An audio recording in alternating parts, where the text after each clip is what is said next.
Pada awal film diperlihatkan seorang gadis yang sedang menunggu kedatangan keretanya.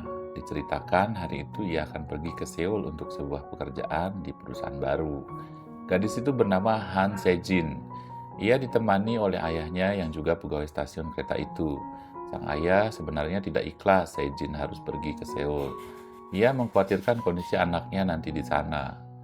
Ayahnya lalu berpesan agar selalu berhati-hati dan jangan mudah percaya atau pacaran dengan pria bodoh katanya. Dengan berat, akhirnya sang ayah melepas kepergian Sejin.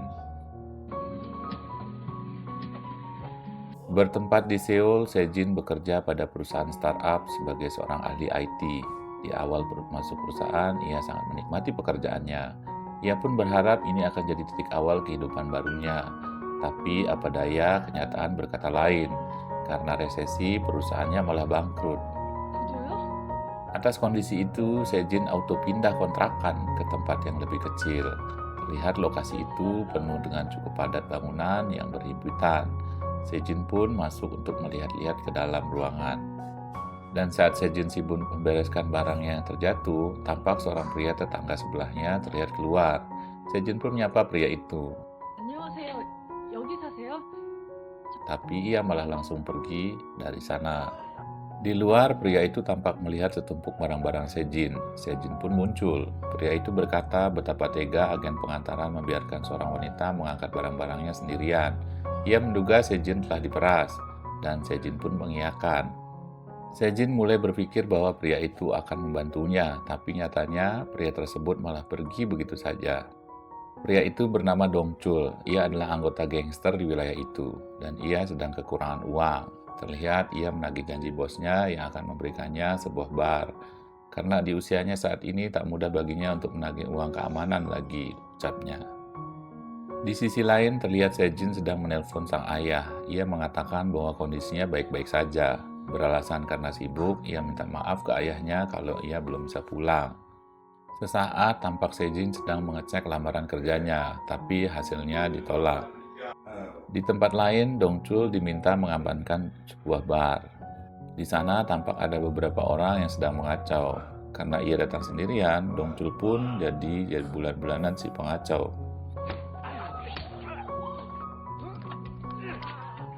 아, Terlihat Dongchul yang melapor ke bosnya tentang kejadian di bar tadi. Bosnya malah merendahkan Dongchul karena ia bisa dikalahkan oleh anak-anak ingusan, katanya. Sembari itu, Dongchul juga menanyakan seorang anak baru yang baru bergabung yang bernama Jaeyong. Keesokan harinya, tampak Sejin yang ingin keluar. Karena mendengar suara langkah kaki dari tetangganya, ia pun menunggu sebentar, lalu pergi mengikutinya. Sempat bertemu dengan pemilik kontrakan, Sejin mulai bertanya apakah ia tahu tentang tetangga sebelahnya itu, tapi jawabannya nihil. Mereka akhirnya bertemu di warung ramen yang penuh anak-anak remaja, dan karena berisik saat memesan suara Sejin tidak terdengar. Sontak dengan gaya premannya, Dongchul berteriak. Ia kemudian memesankan apa yang dipesan Sejin. Dongchul yang duluan selesai lalu menaruh uang di meja Sejin. Sejin pun kemudian keluar dari warung itu. Tampak Dongchul menunggunya. Alih-alih berterima kasih, ternyata Dongchul menagih bayaran ramennya. Sejin pun jadi tersipu. Ia pun menanyakan apakah Dongchul adalah seorang gangster, dan Dongchul pun mengiyakan. Karena merasa was-was, Sejin tampak membeli sebuah alat semprot mata anti gangster. Di malam hari, tampak Dongchul sedang berjalan-jalan. Ia kemudian dihentikan oleh dua orang anak SMA yang minta dibelikan rokok. Mereka mengatakan tidak dibolehkan beli oleh kasir karena belum cukup umur. Awalnya Dongchul marah, tapi setelah melihat kasirnya adalah Sejin, ia langsung setuju. Sejin di sana sebagai karyawan paruh waktu. Karena merasa was-was dengan Dongchul, ia bersiap-siap dengan alat semprotnya. Ia tampak gugup saat Dongchul membayar belanjaannya itu.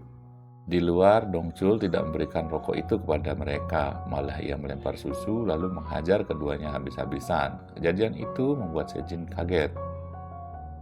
Scene berlanjut, hari itu sedang hujan dan tampak Sejin keluar dari sebuah laundry. Setibanya di kontrakan, ia kemudian meletakkan payungnya di luar.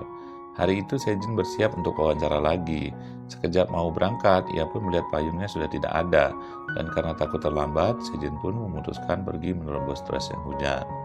Di jalan ia malah bertemu dengan Dongchul yang sedang memakai payungnya. Sempat memarahinya, Sejin pun lalu merebut payung itu lalu ia berlalu. Terlihat di saat interview Sejin gagal. Ketika Sejin pulang, ia berpapasan lagi dengan Dongchul di tangga. Dongchul dengan polos lalu bertanya bagaimana hasil wawancaranya. Sejin lalu menjawab dengan kesal, "Terima kasih buatmu, karena bajuku basah dan datang terlambat, aku jadi gagal interview," katanya. Di hari berikutnya, Dongchul diminta bosnya untuk menagih uang di suatu tempat. Dia pun berangkat dengan Jae-yong. Sampai di sana, Dongchul tidak bisa berbuat apa-apa karena di tempat itu di bawah naungan seorang mantan polisi yang mengenal Dongchul saat ia di penjara dulu. Dan ternyata ia juga adalah orang dekat dari pengacau yang berbuat rusuh di bar waktu itu. Bos Dongchul pun tidak bisa berbuat apa-apa atas hal itu. Pulang dari markasnya, Dongchul pun tidur siang. Ia terbangun dan kesal karena ada suara bising dari kamar Sejin. Ia pun mengendor pintu kamar itu, tapi tidak ada jawaban dari dalam. Tiba-tiba pemilik kontrakan datang bersama calon penghuni baru. Si pemilik mengatakan bahwa Sejin tidak sanggup hidup dengan gangster di sebelahnya. Dan baru saja mau lanjut tidur, Dongchul mendengar teriakan lagi di kamar Sejin. Ternyata Sejin pingsan dengan obat-obatan yang bertebaran di sebelahnya. Dongchul yang panik itu pun langsung menggendong Sejin ke rumah sakit sambil mengumpat. Setibanya di rumah sakit, Sejin tampak sedang ditangani. Dongchul kesal lalu meneriaki Sejin yang sedang pingsan itu. Mengapa ia melakukan hal bodoh hanya karena belum dapat pekerjaan, katanya. Ia mengira Sejin ingin bunuh diri. Tak berapa lama, suster menemui Dongchul dan mengatakan bahwa Sejin sudah sadar. Suster juga menjelaskan bahwa Sejin baik-baik saja. Obat yang diminumnya itu ternyata hanya suplemen. Saat di ruang perawatan, Sejin kaget didatangi Dongchul. Sejin sempat salah paham, tapi kemudian Dongchul menceritakan kejadian yang sebenarnya. Dari situ, Sejin akhirnya tahu bahwa yang menolongnya adalah Dongchul. Cerita berlanjut, terlihat hari itu kembali lagi hujan. Tampak Sejin yang sudah siap untuk pergi wawancara lagi. Ia bertemu Dongchul di teras depan. Dengan ragu, lalu Sejin bertanya apakah Dongchul memiliki payung. Sepertinya Dongchul tidak tega melihat kondisi Sejin itu. Ia pun menawarkan diri untuk membelikannya payung di toko depan. Tapi tentu saja pakai uang Sejin. Dalam terobosan hujan, Dongchul terpeleset lalu pingsan sejenak. Sempat panik karena Dongchul tak kunjung datang, tapi akhirnya terlihat ia datang kembali membawa payung. Sejin pun bergegas dan tak lupa ia juga berbalik lalu mengucapkan terima kasih. Di tempat wawancara kali ini, Sejin sepertinya terlambat lagi. Ia adalah peserta terakhir satu-satunya kala itu. Di akhir sesi, pemuji meminta Sejin untuk menyanyi dan menari. Sejin pun melakukannya.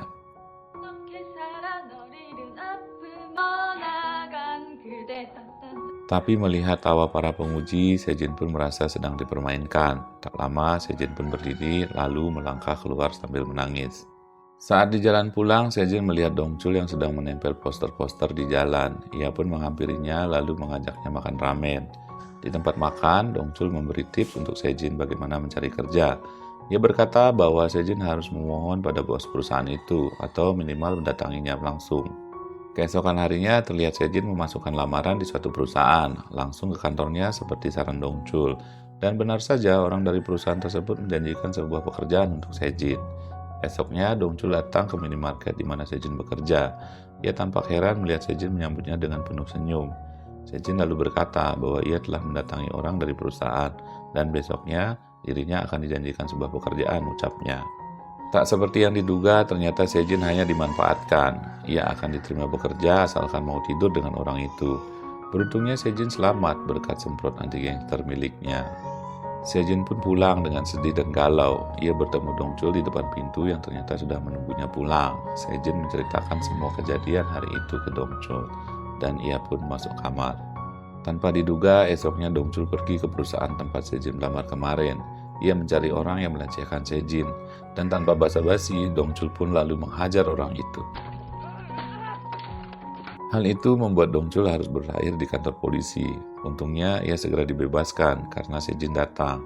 Karena Sejin juga melaporkan pelecehan yang dialaminya oleh si karyawan tersebut. Mereka lalu terlihat pulang bersama dengan bis. Di dalam kontrakan tampak Dongchul dan Sejin sedang minum bersama, dan tiba-tiba Sejin menangis histeris. Ia mengutarakan semua unek-uneknya bahwa semua yang dilakukannya selalu salah. Ia merasa sangat stres. Dongchul yang panik lalu berusaha menenangkan Sejin. Ia meminta Sejin mengatur napasnya perlahan. Dan di saat situasi kembali tenang, mereka menjadi terbawa suasana yang akhirnya berujung mereka tidur bersama malam itu. Paginya mereka bertemu di depan pintu, namun keduanya terlihat canggung karena kejadian semalam. Dongchul bertanya apakah itu pertama kalinya buat Sejin. Sejin lalu mengumpamakan kejadian semalam itu seperti orang Eskimo yang kedinginan di tengah malam, sehingga ia harus memeluk anjingnya untuk menghangatkan tubuh katanya. Karena tak mengerti maksud perumpamaan itu, Dongchul pun tidak terima dianggap sebagai anjing. Dongchul yang kesal lalu berteriak-teriak sambil mengejar-ngejar Sejin. Scene lalu berlanjut di mana Dongchul bertemu musuh besarnya si mantan polisi yang datang ke markasnya. Meski sudah diperingatkan oleh sang bos, malamnya Dongchul tetap berangkat untuk balas dendam. Bersama Jae-yong, ia lalu menghajar orang-orang di sana.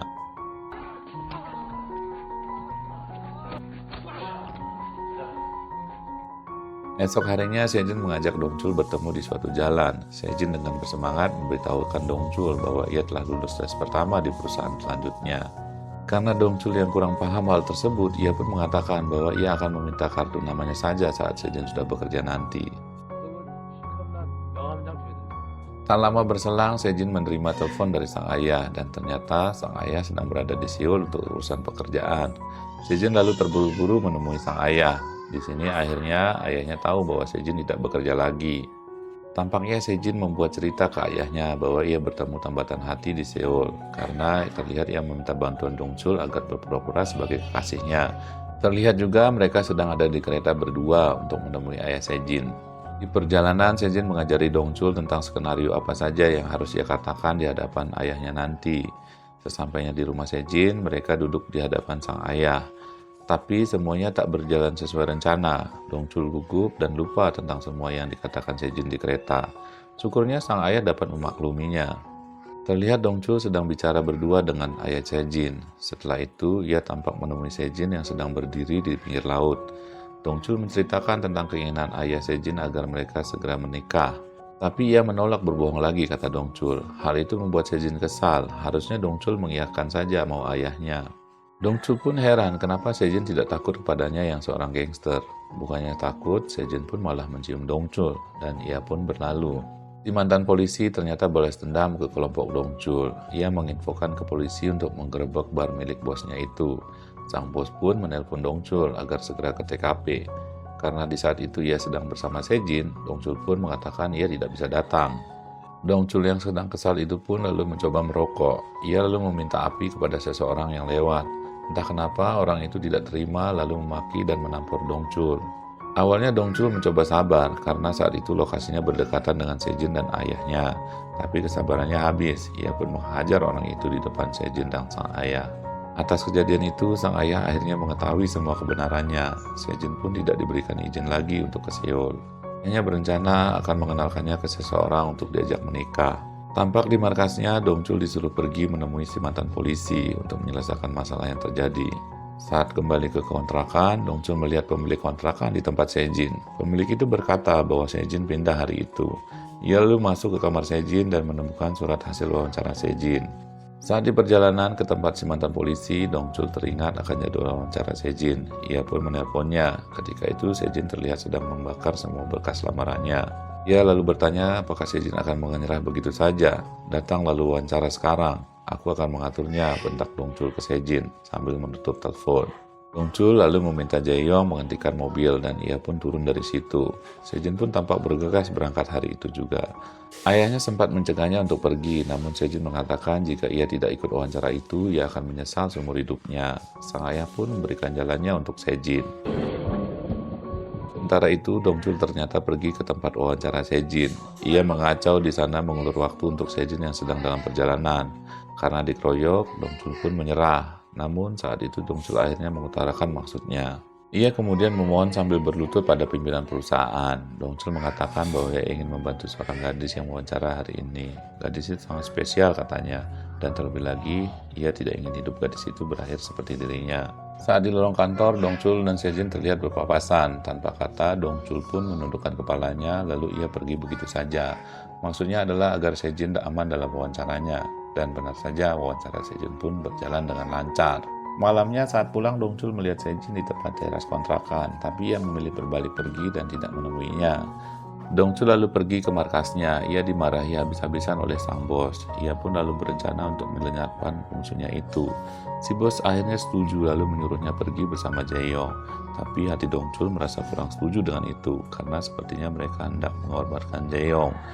Di perjalanan saat di gang, Dongchul mengatur rencana. Dongchul akan membunuh si mantan polisi dan Jaeyonglah yang akan menyerahkan diri. Sesaat kemudian, entah mengapa Dongchul berubah pikiran. Ia tak sampai hati mengorbankan Jaeyong yang masih muda itu. Karena Jaeyong masih bersikeras ingin berkorban, Dongchul pun akhirnya mengajarnya serta menyuruhnya agar pergi jauh dari kota. Katanya, carilah pekerjaan lain seperti mencuci mobil atau apa saja. Dongchul pun akhirnya pergi sendirian untuk menghabisi si mantan polisi. Mereka tampak berkelahi dengan sengit.